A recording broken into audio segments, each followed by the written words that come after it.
بسم اللہ الرحمن الرحیم۔ یہ واقعہ ہے اللہ تعالیٰ کے انصاف اور حضرت موسیٰ علیہ السلام کا۔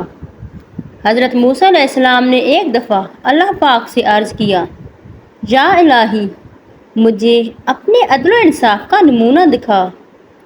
فرمایا، اچھا فلاں مقام کی طرف چلے جاؤ، وہاں میرے انصاف کا نمونہ دیکھ لو گے۔ چنانچہ حضرت موسیٰ علیہ السلام اس مقام کی طرف چلے گئے جہاں چند درختوں کے جھنڈ تھے اور صاف پانی کا چشمہ بہہ رہا تھا۔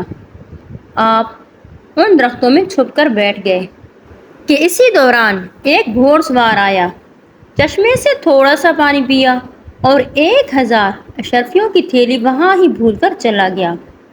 اتنے میں ایک کمسن لڑکا آیا اور وہ تھیلی اٹھا کر چلتا بنا۔ اس کے بعد کیا ہوا کہ ایک اندھا شخص آیا اور چشمے سے وضو کرنے لگا، مگر ادھر گھوڑ سوار جب تھوڑی دور پہنچا تو اسے تھیلی یاد آئی اور فوراً پلٹ کر چشمے پر آیا اور اندھے سے پوچھا، مگر اس نے کہا کہ مجھے کوئی خبر نہیں، میں نے کوئی تھیلی نہیں اٹھائی۔ اس پر سوار کو غصہ آیا اور اس نے اس اندھے انسان کو قتل کر دیا۔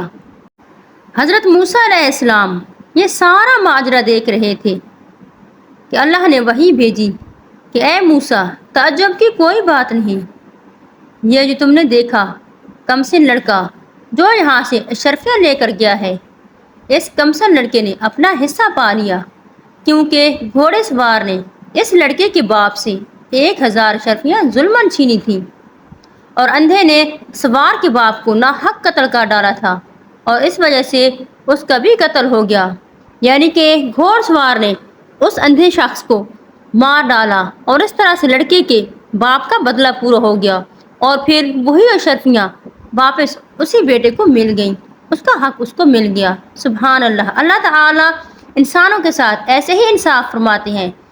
اللہ تعالیٰ کی ذات عادل ہے، ہر کسی کے ساتھ انصاف کرنے والی ذات ہے۔ اللہ تعالیٰ غفور رحیم ہونے کے ساتھ عدل و انصاف کرنے والا بھی ہے۔ اللہ تعالیٰ نے قرآن پاک میں وعدہ فرمایا ہے کہ اللہ تعالیٰ کبھی بھی کسی کے ساتھ ناانصافی نہیں کرتے۔